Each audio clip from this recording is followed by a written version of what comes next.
Hola a todos, hola a todas, buenos días. Un placer poder compartir este ratito con todos y todas vosotras y aportar algún pequeño granito de arena de mis conocimientos y compartir también estos conocimientos junto al resto de ponentes que creo que son de magnitud y vamos a aprender todo, muchísimo de todos ellos probablemente. Me sabe mal no poder estar aquí presencialmente por motivos laborales de conferencias. No puedo estar, pero bueno, gracias a las nuevas tecnologías pues conseguimos esto, ¿no? Poder llegar a mucha gente y poder difundir un poco esta enfermedad. Y de nuevo, enhorabuena a todos los impulsores, impulsoras y toda la gente que hace posible este segundo, estas segundas jornadas del IPEDEMA porque creo que es algo muy bonito y tenemos que llegar al máximo de población posible.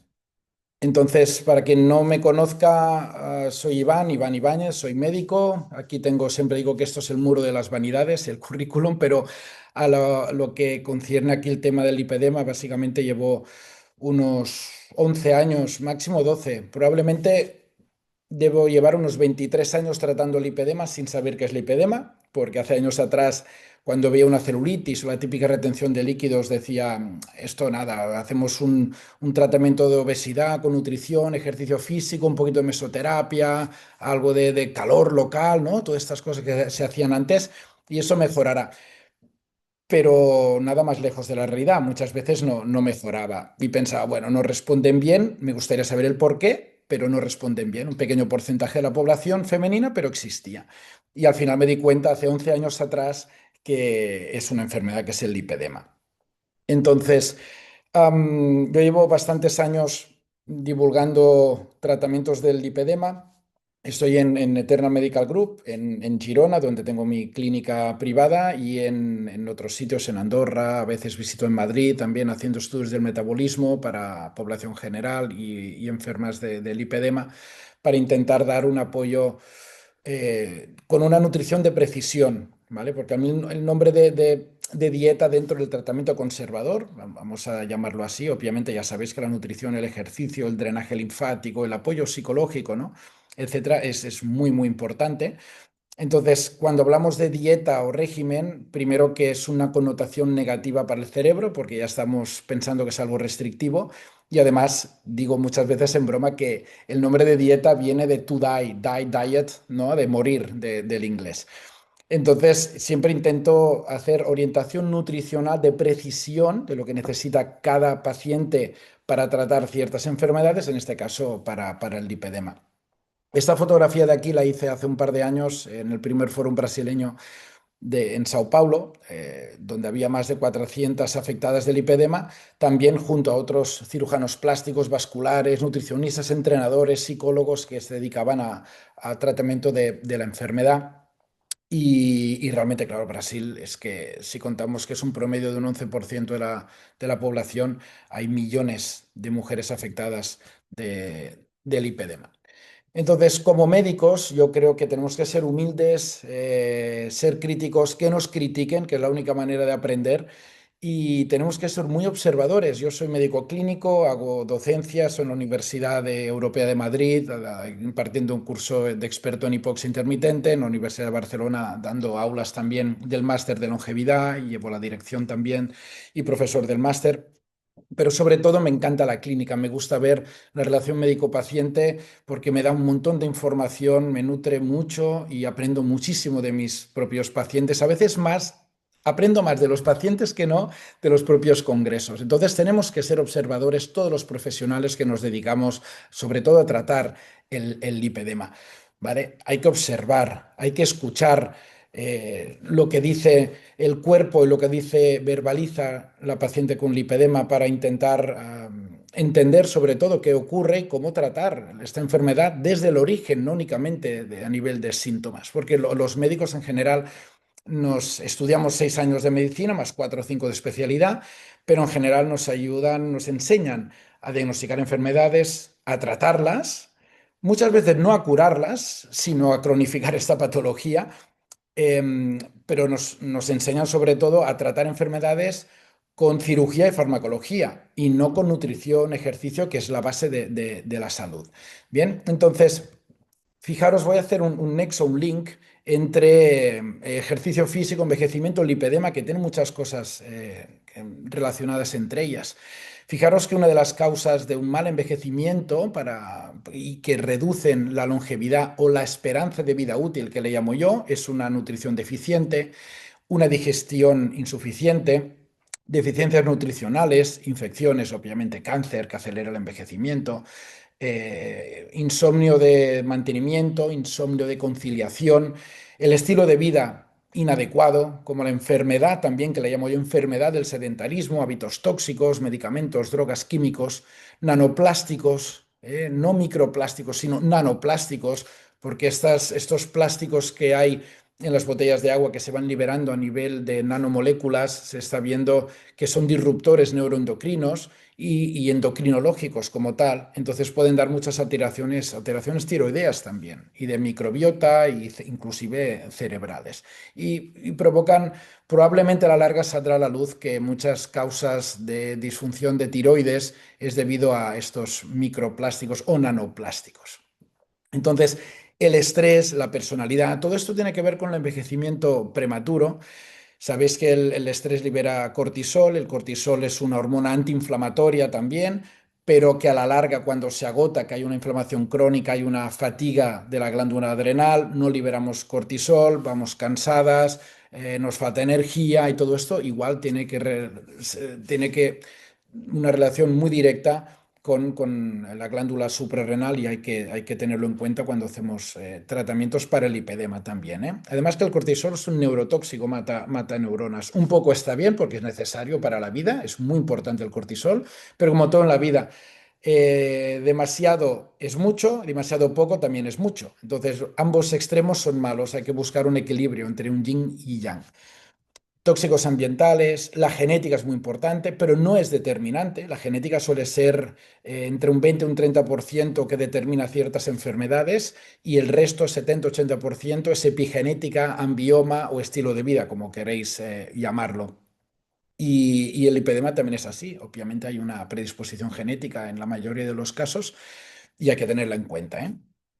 Y deficiencias hormonales, con el paso de los años, cada vez disminuyen más las hormonas, sobre todo hormonas anabolizantes. Entonces, fijaros que el envejecimiento se entiende desde un punto de vista externo con esta evolución de esta persona desde los 20 años hasta los 84, que hay un envejecimiento facial, pero también existe dentro del cuerpo a nivel fisiológico un envejecimiento natural. Hay algunos autores conocidos que dicen que el envejecimiento es una enfermedad, otros decimos que no es una enfermedad, es un declive fisiológico natural inherente a casi todas las especies, no todas, pero casi todas. Envejecemos en general, pero el envejecimiento te predispone a ciertas enfermedades y que estos genes que llevamos que te predisponen a Alzheimer, hipertensión, lipedema, etcétera, con el paso de los años hacen lo que se le llama el switch on, que es una activación y el gen es como un interruptor de una luz, pues queda activado, ¿no? Entonces, viendo esto, fijaros también que con el paso de los años, en general, lo que no suele cambiar es la personalidad, siempre y cuando no exista una enfermedad neurodegenerativa como el Alzheimer, a veces el Parkinson y otras degenerativas cerebrales o vasculares. Pero todo lo demás, con el paso de los años, va empeorando. Tenemos que ser conscientes, ¿no? El flujo sanguíneo no solo de los riñones, sino del corazón, del cerebro, no llegan nutrientes suficientes.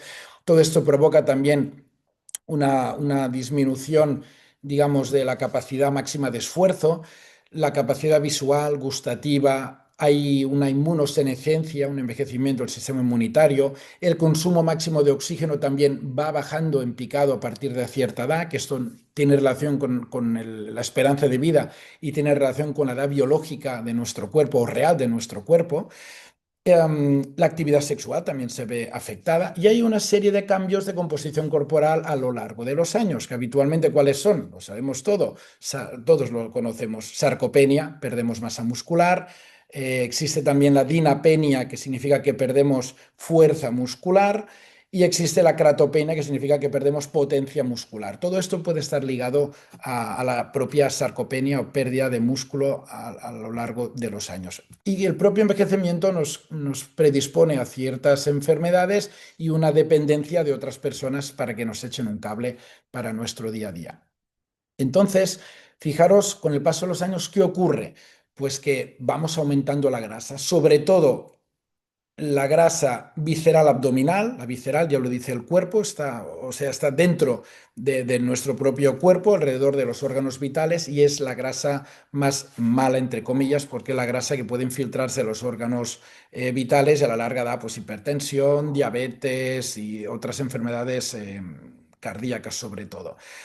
Pero en el sexo femenino, hasta la menopausia, habitualmente, no siempre, pero de forma habitual, la grasa que se gana es en forma de pera. Es una grasa más ginoide o de tipo de pera, que es de cintura para abajo, más del sexo femenino. Y es una grasa subcutánea, ya lo dice el nombre, está por debajo del cutis y el músculo, que no da enfermedad cardiovascular directamente, pero es una grasa muy resistente porque está poco vascularizada, como que no llega los vasos sanguíneos, no llega el oxígeno, y si no llega el oxígeno cuando hacemos una nutrición y hacemos ejercicio, no se oxida y no tiene carreteras para irse. Por eso se llama una grasa más fría, porque la temperatura es menor porque no llega la sangre.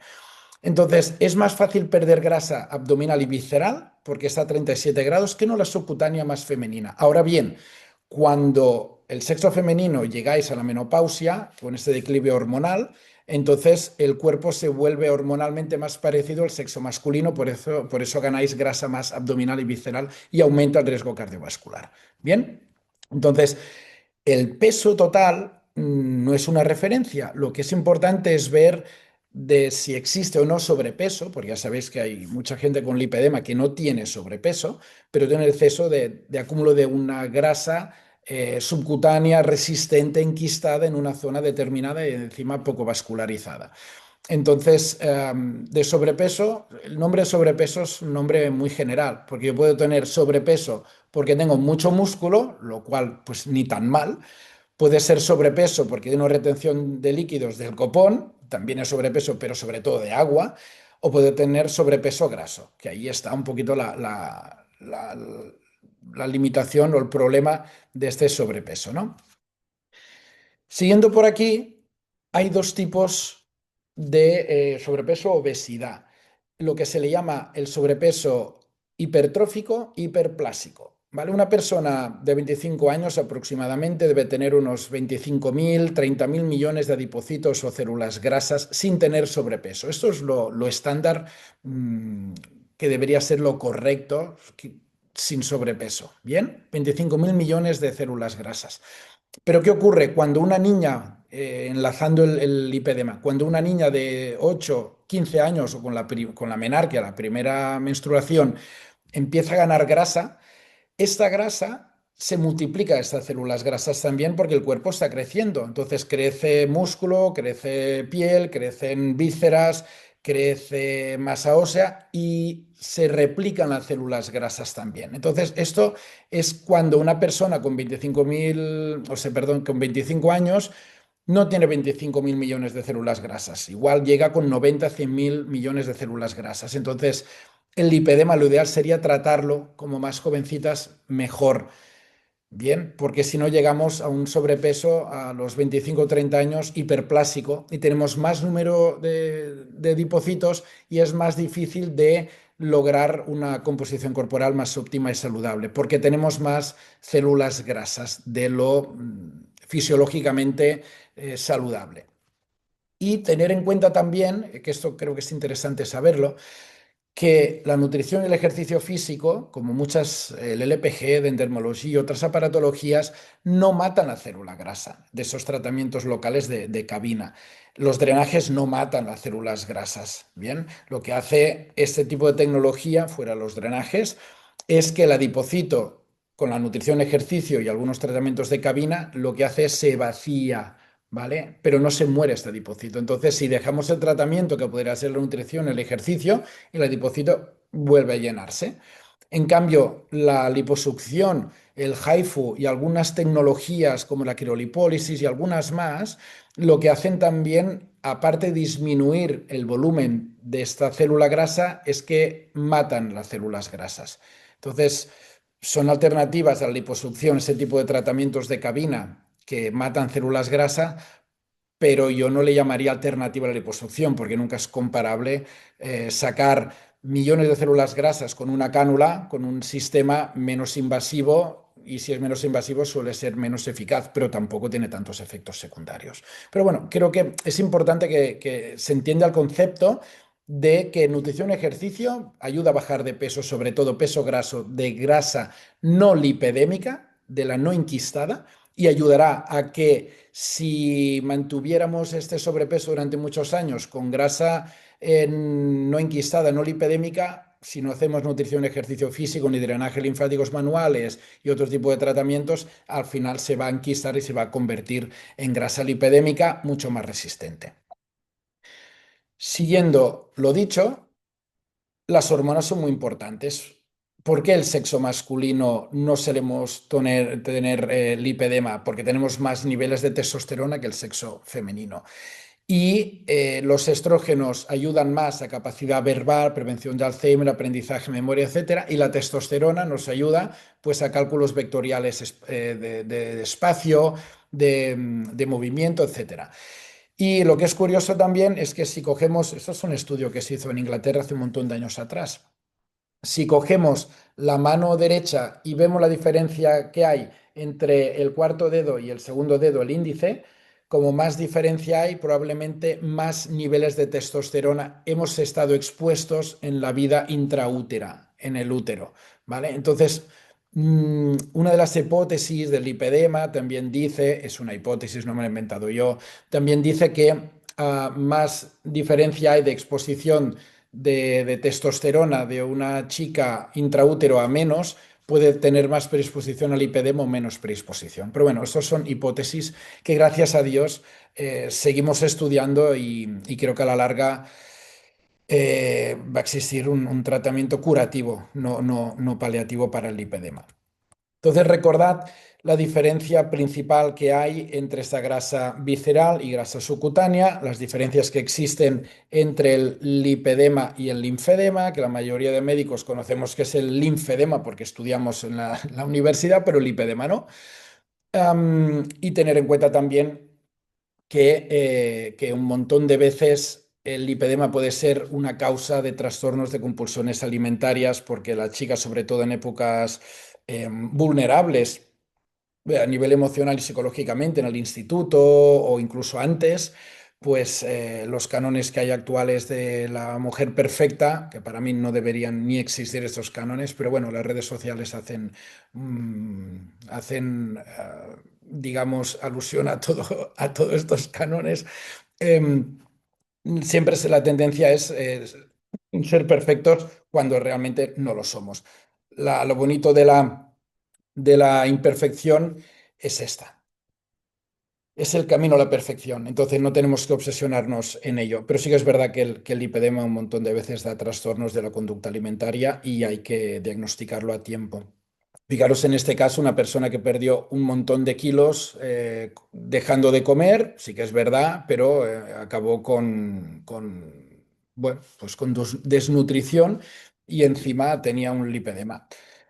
Entonces ya sabéis que el lipedema es una enfermedad diagnosticada ya, avalada por la OMS en el 2018, ya codificada, pero que todavía no está presente en la clasificación internacional de enfermedades hasta la fecha aquí en España. Creo que Portugal, no sé si Francia e Italia, están con otras versiones más antiguas de la clasificación internacional de enfermedades. Por eso que cuando muchas veces vamos al médico de familia decimos lipedema, primero que no saben qué es, lo buscan y no encuentran y dicen que es un tema estético y ya está, que hagas deporte y que comas bien y que te muevas. Y si hace falta una cirugía de liposucción o lo que sea. Y eso es totalmente un error. Entonces, la enfermedad aquí en España, la prevalencia es en el sexo femenino entre un 11 y 16%. Y lo que es curioso que estamos viendo en el último congreso en Italia del IPEDEMA del año 2025, también estuvimos viendo que una de las causas principales es la hormonal, obviamente, esto quedaba muy claro, pero es que los niveles de estrógenos, que cuando hablamos de estrógenos hablamos en general, pero sobre todo es de estrona. La estrona puede subir también con la menopausia y al bajar la testosterona, los estrógenos en general dan más flexibilidad al sexo femenino, ¿sí? Porque los hombres no somos tan flexibles porque tenemos menos estrógenos que el sexo femenino. Y al tener más testosterona tenemos más músculo, pero somos menos flexibles. Entonces, todo lo que es tejido conectivo que conecta algo, como puede ser un tendón, un ligamento que conecta articulaciones o huesos, músculo, incluso el tejido conectivo que hay en las piernas, ¿no? En las células grasas también en extremidades inferiores o en brazos, o en el sistema digestivo, en el intestino, también existe el tejido conectivo. Pues este tejido conectivo puede ser más o menos laxo en función del nivel de estrógenos de cada mujer. Entonces, si tenemos más nivel de estrógenos y menos testosterona, tendremos más flexibilidad. Si yo bebo un montón de agua y soy sexo masculino, y a mí no me va a aparecer lipedema porque el agua no se me acumula, aunque el sistema linfático no funcione tan bien, no se me acumula tanto porque no tengo esta flexibilidad de este tejido conectivo. Entonces, por eso hay más disbiosis intestinal o más síntomas en el sexo femenino de distensión abdominal, flatulencias, que fermenta los vegetales, que fermenta la fruta, ¿no? Porque se forma gas y por la mañana comemos un poco y ¡buf! Sale el abdomen distendido. Pero esto no es grasa, es distensión debido a gases, porque hay más flexibilidad. Y en el sexo femenino lo tenéis más y en el masculino no lo tenemos tanto, ¿no? Entonces, fijaros aquí que también con termografía nos puede ayudar a hacer un diagnóstico de zonas menos vascularizadas y al estar menos vascularizadas son más resistentes a la pérdida de grasa durante el ejercicio físico. Aquí a la izquierda podéis ver una paciente de 25 años en aquella época, profesora de yoga, profesora de spinning, que hacía 4 o 5 horas de ejercicio al día y la ves con pantalón y dices, qué cuerpo más cultivado, ¿no? Que se nota que hace deporte, pero cuando manifiesta esto dices, wow. ¿Y el músculo dónde está? Obviamente el músculo está debajo, pero hay esta capa lipedémica con retención de líquidos, esta celulitis secundaria al lipedema y enquistada que no había manera que bajara de peso. Entonces aquí tenéis dos grasas distintas a nivel anatomía patológica, que es la grasa normal y la grasa lipedémica enquistada con trabéculas, más resistente a la oxidación. Entonces, aquí están los criterios de diagnóstico del lipedema. Todavía no hay un diagnóstico, un consenso real de todo esto, pero sí que es verdad que con observación yo diría que el diagnóstico es más clínico, apoyado por bioimpedancia eléctrica, por ecografía, elastografía. Muchas veces antes de cirugías de compañeros míos yo les pido linfogamografía para ver el sistema linfático si corre o no corre tanto en distintas zonas. Pero bueno, estos serían los síntomas generales que no hace falta que lo recuerde, que muchas de vosotras las tenéis y los conocéis bien. Lo que sí que es importante es que el dolor puede estar presente o no. No por tener un grado de lipedema más avanzado significa que tenemos que tener dolor. Hay muchas veces lipedema grado 1 y distintos tipos, pero de grado 1 cursa con dolor y podemos encontrar un grado 3 sin dolor. Bien, que a veces hay endometriosis, ovarios poliquísticos, hiperosmia, que eso lo descubrí hace unos años atrás y lo publiqué. Hiperosmia significa que el olfato está desarrollado. No todas las mujeres con lipedema tienen el olfato desarrollado, pero muchas veces sí, porque tiene que ver con niveles de estrógenos, ¿no?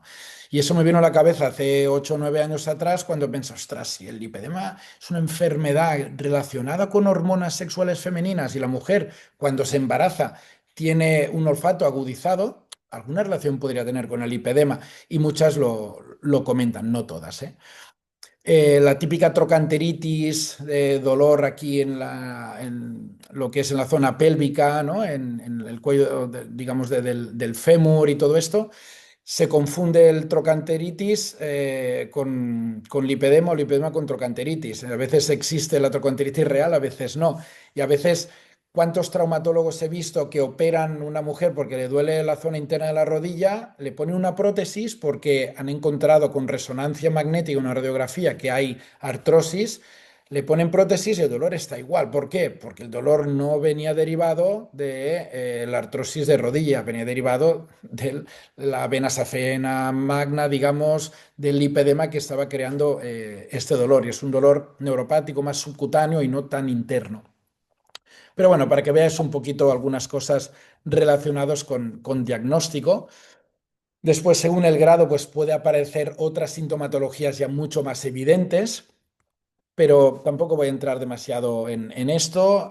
Aquí tenéis el tipo del lipedema y los estadios del lipedema. También existe el lipolinfedema, que es un estadio mucho más avanzado. Y aquí hay subdivisiones, todavía tampoco la literatura o nadie se pone de acuerdo. Igual yo diagnostico y digo que es un lipedema tipo 2 estadio 3, y un compañero mío vascular dice que es estadio 3 pero es tipo 1,5, por decir algo, ¿no? O sea, no hay un corte 100% fino en este caso. ¿Cuándo se manifiesta el lipedema? Pues en la primera regla, lo que es la pubertad, la menarquia, el embarazo por los cambios hormonales, el factor de estrés por demasiado cortisol, después de grandes cirugías, menopausia también por cambios hormonales y cierta medicación y depresión, que la depresión lleva a no hacer ejercicio, a no salir, a tener cortisol elevado, etcétera. Entonces, viendo esto, igual conocéis el término de hormesis, que hormesis es lo que no te mata te fortalece, ¿no? Lo que tenemos que intentar crear los médicos que nos dedicamos en el campo de la longevidad, de la esperanza de vida y de la salud, es crear organismos resistentes a enfermarnos. Y esto es la hormesis. Todas las plantas animales han desarrollado estímulos horméticos, ¿vale? Un estímulo hormético es que te dan un estímulo X. Tú no te mueres, o tú no tienes ningún efecto secundario, ni baja la inmunidad, ni tienes problemas de salud, ni nada, y encima tu cuerpo reacciona de tal manera que te vuelves más resistente a que si vuelve a venir este estímulo, lo superes mucho más rápido, ¿vale? Incluso las plantas en el aeropuerto de Barcelona del Prat hay una serie de conreos de campos donde están lo que son lechugas, por ejemplo, y estas lechugas son las que tienen más antioxidantes de prácticamente Cataluña. ¿Y por qué esto? Obviamente yo no me comería una lechuga que está al lado del aeropuerto y va cayendo todo el queroseno de los aviones, ¿eh? Cada minuto, minuto y medio que salen aviones. Pero ¿qué ha hecho? Han desarrollado un sistema de antioxidantes para prevenir que el tóxico del queroseno. Bien, entonces si la lavas bien y te la comes, pues bueno, igual tienes más antioxidantes, ¿no? Pero fijaros que en la vida ya existen un montón de estímulos horméticos y la dosis hace el veneno. El calor es un estímulo hormético, la crioterapia, la crioterapia en general es un estímulo hormético, ciertos tóxicos, las vacunas son efectos horméticos, una pequeña dosis de un virus atenuado crea una reacción de prevención, o sea que eso está bien. El ejercicio físico, un agente hormético alucinante, yo os diría que es el principal. El ayuno intermitente también. La hipoxia intermitente, que es otro tipo de tratamiento, también tiene un efecto hormético. Y el estrés, el euestrés, que es un estrés que no te mata, pero que te permite tener un nivel de conciencia y un nivel de energía X, este es el bueno.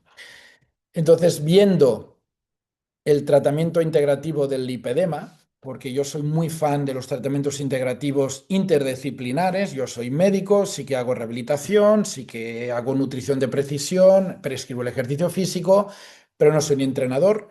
Ni soy nutricionista, aunque llevo 20 años dedicándome a ello. Yo tengo mi nutricionista que colabora conmigo y está especializada en lipedema, fisioterapia, entrenador personal, psicoterapia, y a partir de aquí podemos entrar en un montón de tratamientos que lo tiene que hacer otro profesional que sepa más que yo sobre el tema. Entonces, ya sabéis que como método convencional eh, y conservador del lipedema, las medidas, digamos, de compresión son muy importantes, el drenaje linfático manual también. La presoterapia sola, desde mi punto de vista, No la recomiendo hacerla cada semana, la preso sola porque he visto con ecografía que a veces los pacientes que solamente hacen presoterapia para el lipedema, se enquista más y fibrosa más el tejido. Otra cosa es que digas, ostras, es verano, tengo mucho hinchazón, no puedo hacerme un drenaje. Vale, pues tengo la máquina de preso, me voy a un centro de estética que tiene una buena máquina de presoterapia, me la pongo y tengo alivio. Hasta aquí perfecto. Vengo de un vuelo internacional donde en cabina hay menos presión atmosférica, obviamente se dilata más los tobillos y las rodillas y te va bien cuando llegas a Barcelona, a Madrid, a España, donde sea, hacerte una sesión de presoterapia. Hasta aquí lo compro, pero sola no la recomiendo. Siempre compaginada con drenaje linfático manual, con alguien que sepa sobre el tema. El método Godoy, que fue de los principales tratamientos iniciales del lipedema. Mesoterapia también, infiltraciones, que hay de muchos tipos de mesoterapia. Hay mesoterapia más de fitoterapia, hay mesoterapia más de homeopatía, para el lipedema me refiero, y también para la celulitis o la grasa localizada subcutánea. Hay farmacología, hay bastantes tipos de mesoterapia. La carboxiterapia, poner CO2 en el tejido subcutáneo, puede ir muy bien para romper esas trabéculas, también es un tipo de tratamiento. Los ultrasonidos focalizados de alta intensidad, MULMI, que es el Deep Slim, que a mí me gusta mucho también, que son ultrasonidos multifocales de bajo índice mecánico, que funciona muy, muy bien, la verdad. Y la quirolipólisis también, si está bien utilizada, funciona bastante bien dependiendo de lo que queramos tratar. Aquí tenéis el método Godoy con compresión y esta elevación de las extremidades inferiores unos 45 grados. Y aquí, como utilizamos el método Godoy, esta flexión-extensión, porque cada vez que hacemos ejercicio físico, eso es un ejercicio pasivo donde esta flexión y extensión hace un bombeo del sistema linfático de extremidades inferiores, que es lo mismo que hacer puntitas, estamos de pie o sentados, talones, puntitas, talón, y todo esto también ayuda al drenaje linfático de toda esta zona. O bien, lo ideal sería esto. Lo ideal sería un drenaje linfático bien hecho con algún especialista. O aquí tenéis, por ejemplo, también drenaje linfático manual de la zona abdominal.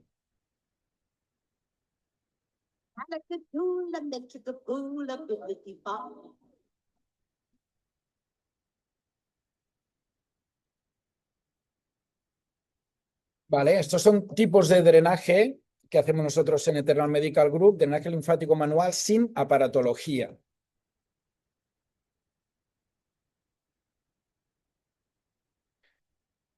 Y esto es una sesión después de una sesión de un drenaje linfático manual a una paciente que llevaba 2 años ya operada de lipedema, había bajado de grado 2, pasó a grado 1, pero quedó flacidez de piel, había dejado el ejercicio, no se hacía drenajes, pues con un solo drenaje mejoró un montón. Y hablando un poco de temas de nutrición, por ejemplo, claro, hay dos tendencias claras, ¿no?, de nutrición para el lipedema, que sea antiinflamatoria, tirando low carb o keto, o la food maps, que funciona muy, muy bien cuando existe disbiosis intestinal y los alimentos fermentan demasiado. Pero cuidado con este tipo de dietas porque son un poco extremas y los podemos hacer X tiempo, o bien que sean formuladas y exista un seguimiento profesional con un buen nutricionista, que es quien realmente sabe de esto, y que no existan deficiencias nutricionales de macromoléculas, de carbohidratos, de proteínas o de ciertos minerales o vitaminas. La dieta keto, lo que funciona muy bien es que a partir del tercer, cuarto día se esté bien hecha, no en todo el mundo, pero un gran porcentaje de mujeres que la utilizan, lo que hace es aumentar los cuerpos cetónicos, dan sensación de saciedad, quita la ansiedad, dan cierta euforia, inclusive aumenta el metabolismo, como podéis ver aquí, aumenta el metabolismo en reposo durante las primeras horas o pocos días, porque el cuerpo tiene que acelera el metabolismo para construir carbohidratos porque no lo estamos dando. Y entonces esto provoca que se acelere el metabolismo, pero después, al cabo de un tiempo, ya hay una desaceleración metabólica. Entonces yo soy muy, muy fan de la vida intermitente. De hecho, existe un estudio que se llama Intermittent Living o Intermittent Life, que es solamente esto, es hormesis pura, a la que el cuerpo se adapta a algo, se adapta al ejercicio, se adapta a la nutrición, el tipo de drenajes, el tipo de masaje, el tipo de suplementos, todo, cámbialo un tiempo y vuélvelo a meter. Entonces la dieta keto podríamos hacerla un mes para bajar un poco más rápido y a ayudar a la parte emocional para encontrarse mejor y después muchas veces ya pierde este efecto. Pues ¿qué hay que hacer? Subimos carbohidratos 15 días, hacemos una semana keto, otra vez o 15 días una low carb o más normal en carbohidratos, 15 días con keto y de esta manera son intermitentes los estímulos y ayuda a bajar el tejido graso. Es una buena ayuda. Igual que el ayuno intermitente, en metabolismos muy lentos, yo no lo recomiendo porque todavía hackea más el metabolismo. Si tenemos el metabolismo lento, el cuerpo, ¿qué hace si no le damos comida? Supervivencia de la especie, como todos los animales, baja el metabolismo en reposo para sobrevivir, porque el cerebro piensa que durante 12 horas, 17 o 18, no comeré más. Entonces, lo que como lo guardaré en forma de grasa y voy a enlentecer el metabolismo para poder sobrevivir. Entonces, metabolismos más lentos de un 25-30%, yo recomiendo ayuno intermitente 2 días a la semana, máximo tres, siempre y cuando, aquí hay matices, que la persona no tenga diabetes, y hay que controlarlo bien, no tiene trastornos de compulsiones alimentarias, que no tenga ansiedad por comer a la noche. Si le metes un ayuno a una persona que tiene ansiedad, te lo cargas. Entonces hay que ir buscando un poco esta optimización y personalización. Entonces, lo que hacemos muchas veces nosotros es estudiar el metabolismo de cada persona que tiene el lipedema, ¿vale? La grasa, y siempre explico, la grasa se pierde por la respiración. La grasa en realidad no sale por el sudor y solo sale un 8 o 10% por la orina, pero el resto sale por la respiración. Obviamente no sale grasa en forma de grasa, ¿no? Sale en forma de CO2. Es decir, cada vez que respiramos, entra oxígeno. Nuestro oxígeno lo que hace es oxidar la grasa, el carbohidrato y en algún caso en reposo, en algún caso la proteína. Y cuando se oxida algo se forma calor, por lo que las calorías se forman, no se queman. Está mal dicho que quemamos calorías.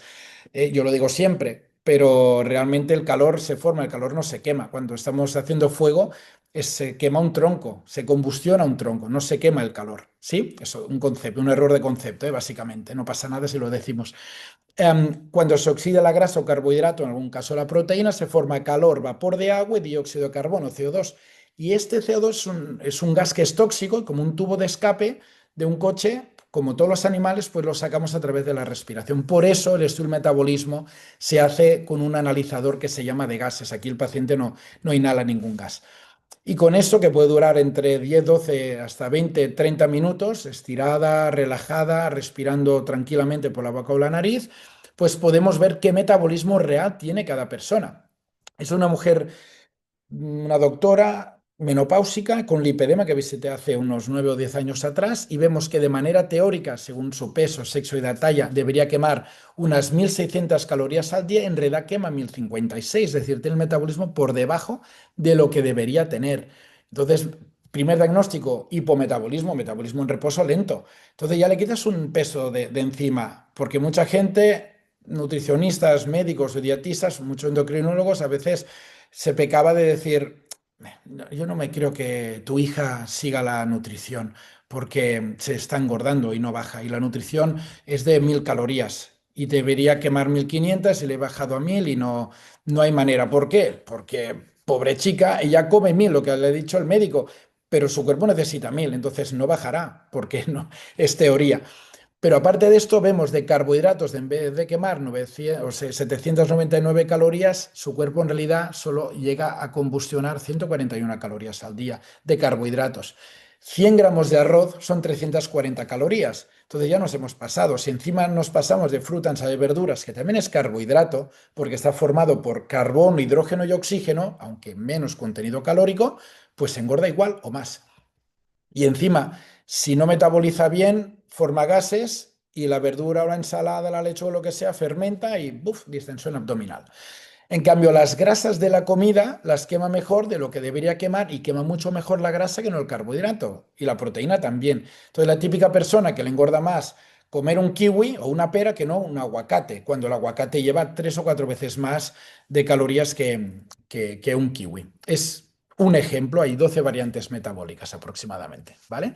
Fijaros, esta persona tiene un metabolismo un 22% más lento, de carbohidratos quema un 73%, de proteínas un 17%, de lípidos un 8,7%. Otra variante metabólica, esta persona tiene un 47% metabolismo más lento, fijaros que debería quemar 1.500 calorías y quema 800. Entonces, y la nutrición tiene que ser dentro de esta repartición de macros para optimizar esta bajada de tejido graso, manteniendo la masa muscular. Otra variante metabólica, otra muy típica del lipedema, ¿vale? Esta es típica del lipedema, que no quema bien los carbohidratos, quema mucho mejor las grasas y las proteínas, que se suele quemar un porcentaje de un 20%, alrededor de un 20%, pues quema un 27%. Eso es bastante típico del lipedema.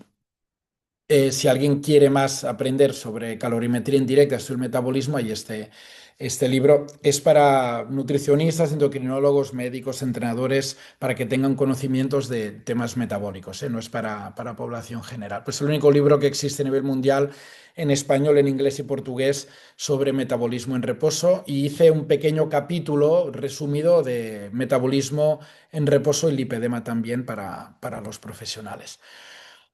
Dicho esto, ¿somos lo que comemos? No, somos lo que absorbemos. Por mucho estudio metabólico que yo haga a la paciente con lipedema y por muy buena voluntad que yo tenga de crearle una nutrición personalizada, si su flora intestinal no está bien, si sus microvellosidades intestinales no están bien y la absorción de estos alimentos no es correcta, no servirá de nada.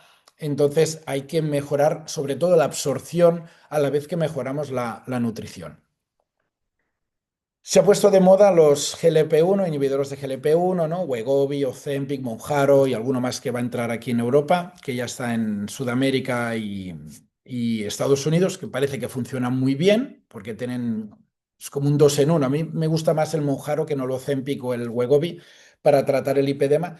Lo doy siempre y cuando no exista ninguna alteración pancreática, que hay que valorar con análisis de sangre, cuando la paciente obviamente tiene predisposición a hacerlo, y económicamente también hay que decirlo porque no es económico, no es barato.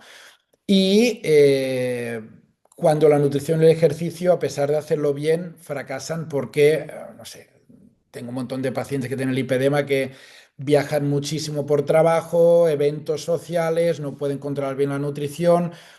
Es una buena herramienta. Esto va muy bien cuando existe lipedema con sobrepeso, obesidad, pero con mucha grasa no lipedémica, porque aunque tengamos un poco de lipedema, si la grasa o mucho lipedema, si esta grasa está enquistada, tampoco bajarás con los inyectables. Aquí os lo dejo. Y también es importante un seguimiento con nutricionista para que no exista deficiencias nutricionales, y hay que hacer un apoyo metabólico con berberina, resveratrol, antioxidantes, omega 3, cúrcuma, todo lo que veis aquí. Es muy importante el seguimiento y no pincharse y adiós. Y más un fármaco que es un fármaco que puede tener efectos secundarios. Yo, la gente que me conocéis, sabéis cómo soy. Primero, fisiología, nutrición, ejercicio, equilibrio emocional, descanso reparador. Cuando todo esto está optimizado, vamos al siguiente paso, suplementación. Cuando no llegamos con suplementación, farmacología. Y cuando no, cirugía. Bien, esta es mi forma de entender, la medicina. Entonces, el sedentarismo es para el ser humano lo que la kriptonita Superman. Esta es una frase que utilizo un montón, y estamos diseñados para el movimiento, aunque no nos guste, nos tenemos que mover, tenemos que hacer ejercicio físico y tenemos que ir, si no sabemos, con algún entrenador que nos guíe. Yo no, cuando tengo un problema con el coche voy al mecánico, no intento arreglar yo el coche. Cuando tengo un problema dental, aunque sea médico, no soy dentista, voy con un dentista. Pues yo, aunque sea médico del deporte, yo no puedo prescribir bien un ejercicio físico para el lipedema. ¿Lo conozco bien? Sí, pero in situ no sé pautártelo. Tenéis que ir con un especialista en ello. Entonces recomiendo este tratamiento interdisciplinar. La esencia de la vida, ¿no? Si entendemos de dónde venimos, podemos entender hacia dónde vamos. Estamos preparados genéticamente y fisiológicamente para reproducirnos, para que nuestros genes se puedan perpetuar generación tras generación, para mantener la especie viva en la capa de la Tierra. Estamos diseñados para comer, para nutrirnos y para movernos. Por eso, a medida que vamos envejeciendo, más ejercicio físico deberíamos hacer para contrarrestar el envejecimiento fisiológico. Bien pautado, obviamente cada vez con menos impacto articular, etcétera, etcétera. Hay este consenso que salió hace un par de años, creo que fue el año pasado, hace un par de años, sobre el ejercicio físico para el lipedema, que es un estudio que está en Open Access, lo podéis ver, que dice todos los beneficios de la natación, del ejercicio no impacto, del agua, etcétera, que va muy bien para el lipedema. Obviamente el ejercicio de fuerza también es muy básico.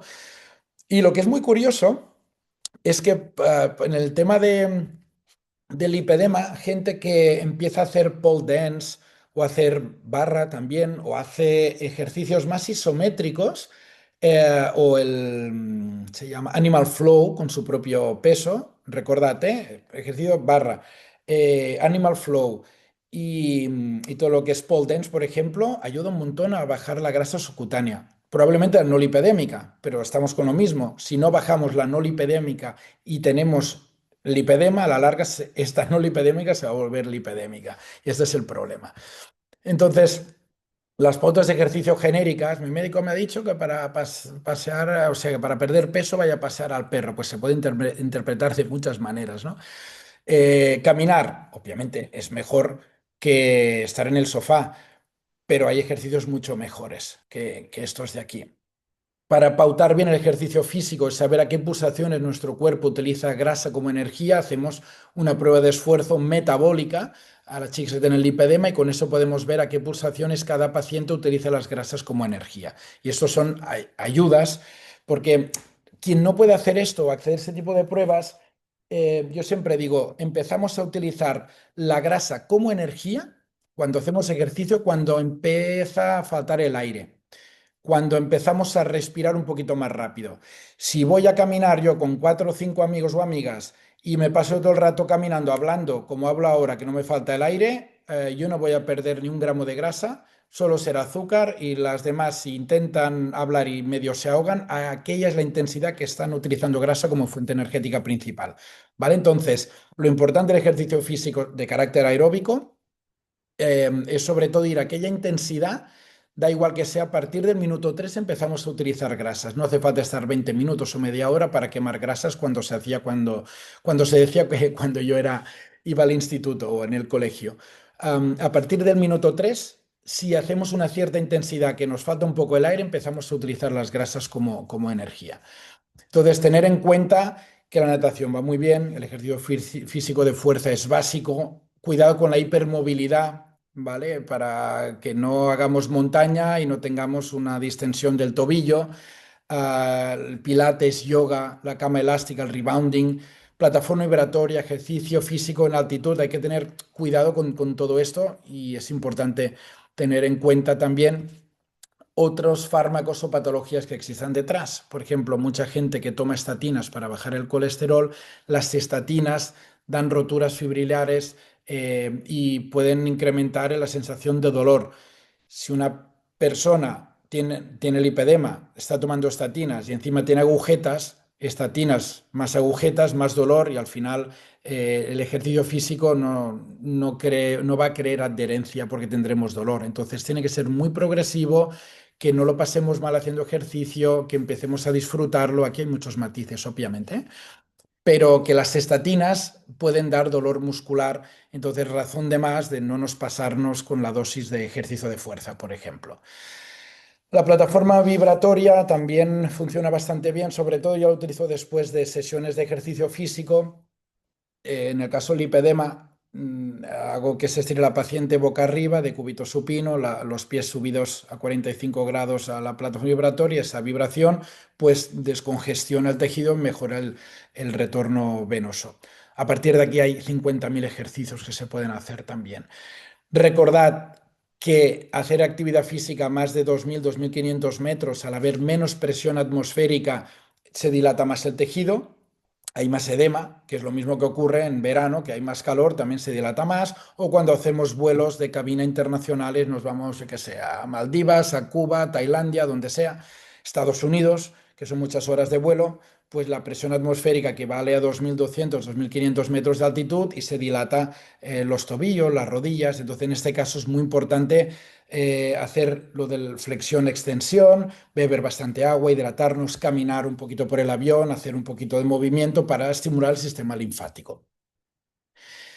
Recordad esto, que yo estoy dando pautas generalizadas, pero hay que personalizarlo después con cada especialista en ejercicio físico en este caso. Si podemos hacer ejercicio físico con medias de compresión, chapó, perfecto, mejor compresión todavía.